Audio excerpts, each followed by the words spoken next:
Friends, welcome to the market hacker. देखो, आज इस वीडियो में हम लोग डिस्कस करेंगे जो भी मैंने ट्रेड लिया है उस ट्रेड के लेने के पीछे लॉजिक क्या है, और जो भी एंट्री एग्जिट प्लान था वो प्लान मैं डिस्कस करूंगा।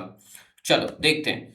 मैंने जो पहली एंट्री है 11:27 पे मेरी एंट्री है और 11:30 पे मेरा एग्जिट है। इसमें करीब करीब 4 पॉइंट का एसएल लिया, बहुत छोटा सा एसएल था। अगर फिर से दोबारा एंट्री देखोगे सेम सेम स्ट्राइक प्राइस पे मैंने सिर्फ 3 मिनट के बाद फिर से एंट्री ली है 11:33 पे। 120 पे एंट्री है, 133 पे मेरा एग्जिट है। मतलब 13 पॉइंट का प्रॉफिट बुक किया। रिस्क रिवॉर्ड भी दोनों ट्रेड में अच्छा खासा मेंटेन रहा। अब दिखाता हूँ लॉजिक क्या है इसके पीछे की। देखो, मार्केट गैप अप खुलता है कल के कैंडल क्लोजिंग के ऊपर। खुलने के बाद वहीं पे टाइम बिताता है, टाइम बिताकर एक ऊपर जाता है, ऊपर एक हाई लगाता है करीब करीब 24,663 के आसपास। उसके बाद प्राइस नीचे आ जाता है। फिर ये धीरे धीरे टाइम बिताते हुए सेम जगह पे पहुंचता है। जैसे ही ये 24,600 के आसपास, 630 के आसपास पहुंचता है, मेरा प्लान इसी कैंडल पे हो जाता है कि मुझे ट्रेड लेना है 11:23 वाले कैंडल पे। लेकिन इस 23 वाले कैंडल पे क्यों होता है? क्योंकि जिस जगह से प्राइस रिजेक्शन होकर एक बार नीचे या ऊपर गया हो, उस जगह पे फिर से प्राइस रिजेक्शन की पॉसिबिलिटीज बहुत हाई होती है। मतलब 24,660 पे प्राइस रिजेक्ट हो सकता है। अगर ये थोड़ा ऊपर जाके शूटिंग स्टार बना रहा है, मतलब लिक्विडिटी लेने के बाद, एसएल हिट होने के बाद प्राइस नीचे आने की पॉसिबिलिटीज बढ़ रही है।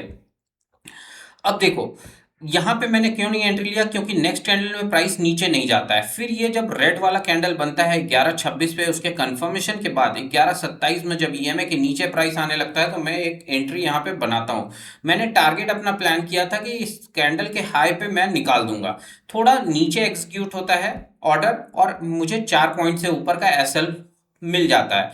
अगर आप पुट के चार्ट में देखोगे तो पुट के चार्ट में ये एरो आपको दिखा रहा है 11:27 पे मेरी एंट्री है। सेम 11:27 पे यहाँ पे भी आप देखोगे तो सेम टाइम पे दोनों ही साइड के चार्ट में आपको डिस्प्ले हो रहा होगा।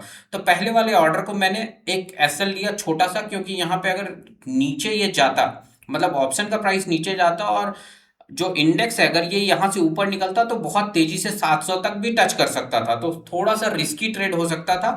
इसलिए एसएल को स्ट्रिक्टली काटना जरूरी था। मैंने फिर दोबारा एंट्री ली 2-3 मिनट के बाद ही। 2-3 मिनट के बाद कब लिया? ये शूटिंग स्टार 2-3 तो ऑलरेडी बना चुका था। 11:30 के आसपास ये फिर से एक शूटिंग स्टार जैसा बनाता है हाई टच करके, और उसके बाद ये बड़ा सा रेड कैंडल बनाता है जो ईएमए के नीचे क्लोज कर देता है।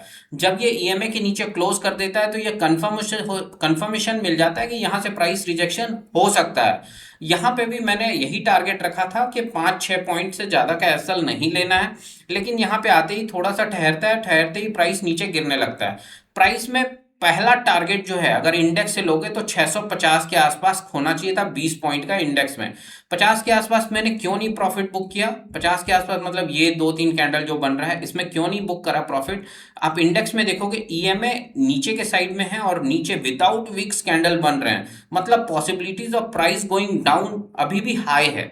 और यहाँ पे फिर नेक्स्ट कैंडल बनता है, वो इस रेजिस्टेंस को नीचे ब्रेक करके क्लोज करके बनता है, तो मतलब प्राइस और नीचे मूव कर जाता है। नेक्स्ट कैंडल फिर से बहुत अच्छा कैंडल मिलता है। लेकिन इस कैंडल मिलने के बाद अब क्या लॉजिक थी कि मैंने यहीं पे क्लोज किया? इसके पीछे क्या लॉजिक है कि 11:43 पे मैंने स्क्वायर ऑफ कर दिया, जबकि 11:42 का जो कैंडल है ये बिग कैंडल है, वो भी रेड है, तो प्राइस तो और नीचे जा सकता है। फिर मैंने इसके नेक्स्ट कैंडल पे क्यों बुक करा? देखो, नेक्स्ट कैंडल पे बुक करने का लॉजिक ये है, यहाँ पे प्राइस पहले टाइम बिताया है।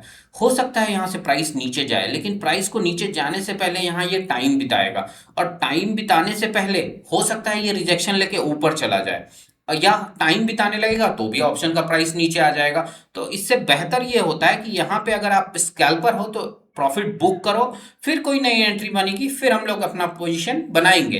तो यहाँ पे मैंने उसी हिसाब से करीब करीब इंडेक्स में अप्रॉक्सीमेट 33 के आसपास मैंने अपना एग्जिट प्लान कर रखा था, ऑर्डर टारगेट ऑर्डर लगा रखा था। उस टारगेट ऑर्डर पे मेरा एग्जिट हो गया। आप ऑर्डर बुक देखोगे तो यहाँ साफ दिखेगा इसमें टारगेट हिट हुआ है। और ये एसएल जो काटा है ये मैंने मैनुअली काटा है, क्योंकि कभी कभी क्या होता है फ्लैक्चुएशन में एसएल हिट हो जाता है और फिर ऊपर निकल जाता है, तो मैंने सोचा थोड़ा ठहरेगा तभी एसएल काटेंगे पहले वाले ट्रेड में। सेकंड ट्रेड में सीधा देखो टारगेट लगा हुआ था और टारगेट ऑर्डर एग्जीक्यूट हुआ है।